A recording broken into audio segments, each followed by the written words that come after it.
بسم اللہ الرحمن الرحیم. لاکھوں کروڑوں درود نبی کریم صلی اللہ علیہ وسلم کی ذات اور ان کی آل پر. محمد نذیر خان. الحمدللہ جو پی ٹی آئی کے ساتھ ناانصافی ہو رہی تھی اور ان سے انتخابی نشان چھین لیا گیا تھا اور ان کو انتخابات میں حصہ لینے کی اجازت نہیں دی جا رہی تھی اور یہ ایکسپیکٹ کیا جا رہا تھا کہ پی ٹی آئی کے امیدواران جو ہے انتخابی میدان میں نہیں ہوں گے اور وہ زیادہ سیٹ میں الیکشن لڑیں گے اور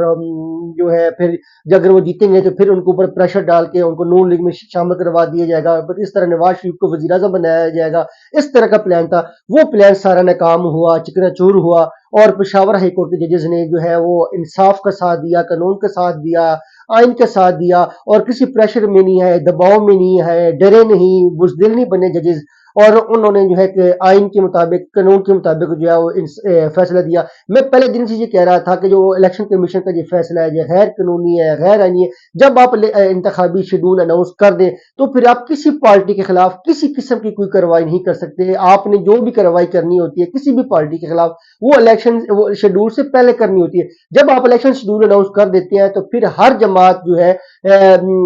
اس کو حق ملتا ہے کہ وہ انتخابی میدان میں حصہ لے, اپنے امیدواران اتارے, پھر عوام کے اوپر فیصلہ چھوڑ دیا جاتا ہے. یہاں پہ یہ تھا کہ یہاں پہ election commission he P T I کے خلاف ایک پارٹی بن جاتا. اس نے ضد بنا لی تھی کہ کسی صورت میں بھی جو ہے بلے کے نشان بیلٹ پیپر کے اوپر نہیں ہوگا, پی ٹی آئی کے لوگ میدان میں نہیں ہوں گے اور ان کو کسی صورت میں بطور جماعت الیکشن میں حصہ نہیں لینے دیا جائے گا. پھر پشاور ہائی کورٹ میں اس نے فیصلہ چیلنج کیا.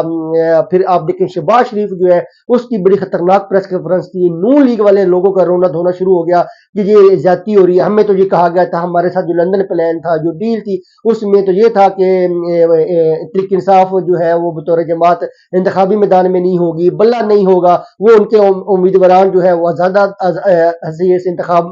میں حصہ لیں گے. تو یہ کیا ہوگا, یہ تو اب واپس آ رہے ہیں, بلے کے نشان مل رہا ہے, ہمارے لیے مشکلات کھڑی ہوں گی, ہمیں کمپین نہیں ہو رہی. تو اس صورتحال میں جو ہے ڈیفینیٹلی اب تمام سیاسی جماعتوں کے لیے مشکلات ہے کہ جب بلے کے نشان کے ہوگا تو ڈیفینیٹلی وہ اب لوگ جو ہے بغیر سوچے سمجھے بلے کے نشان کے اوپر ٹھپا لگائیں گے, عمران خان کو امیدوار کو ووٹ دیں گے, جمہوریت کی مضبوطی کو ووٹ دیں گے اور اس شخص کی امیدوار کو سپورٹ کریں گے جو جھکا نہیں, جو بکا نہیں, جس نے ڈیل نہیں کی اور جو قوم کے لیے آج جیل کے اندر مشکلات برداشت کر رہا ہے, تکالیفیں برداشت کر رہا ہے اور قوم کی آواز بن کے کھڑا ہوا ہے. نوجوان نسلوں کی امید بن کے وہ جیل کے اندر قید ہے اور وہ جھکنے کے لیے تیار نہیں. وہ کہتا ہے میں نے جو بھی زندگی گزارنی تھی گزار لیا ہے, مجھے اللہ تعالیٰ نے بڑی عزت دی ہے اور میں شکر ادا کرتا ہوں کہ آخری عمر میں اللہ تعالیٰ مجھ سے یہ بہت بڑے کام لے رہا ہے تاکہ اور میری کوئی نیکی ہو جنو یہ ہو کہ میں اس قوم کے لیے ڈٹ گیا تھا, کھڑا ہو گیا تھا, اس قوم کے آنے والے بچوں کے بہتر مستقبل کے لیے میں نے سزائیں کاٹی, جیل کی تکالیف برداشت کی, میرے اوپر مختلف قسم کے الزامات لگائے گئے, میرے خلاف پروپیگنڈا کیا گیا, لیکن میرا جو جینا کا مقصد تھا وہ ایک یہ تھا کہ پاکستان کو کسی صورت میں بھی کمزور نہیں ہونے دیا جائے گا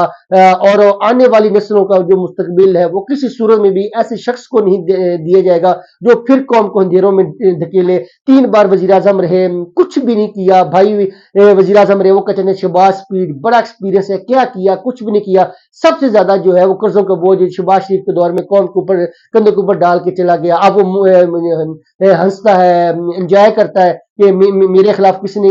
کیا کچھ کیا, میں پھر آزاد پھر رہا ہوں اور پھر جو ہے طاقتور لوگ مجھے سپورٹ کریں. یہاں پہ پرابلم کیا ہے کہ یہاں پہ ہم جو ہے نا پاکستان کا نہیں سوچتے, ہم صرف شخصیت پسندی میں رہتے ہیں. اور شہباز شریف ہو, نواز شریف ہو, ان کو بہت بار موقع ملے, پیپلز پارٹی کو موقع ملے, تو اب ضرورت آ چکی ہے کہ ایسے شخص کا ساتھ دیا جائے جو واقعی قوم کی آواز بن کے کھڑا ہے. تو ڈیفینیٹلی پی ٹی آئی کو انتخابی نشان مل گیا ہے اور اب تو باقی جماعتیں جو ہیں ان کو ہمت کرنی چاہیے, کوشش کرنی چاہیے کہ وہ انتخابی میدان میں اتریں, کھلے دل سے جو ہے پی ٹی آئی کا مقابلہ کریں. اگر اب عوام جو ہے وہ پی ٹی آئی کے ساتھ کھڑی ہے تو وہ اپنی غلطیوں کا ازالہ کریں,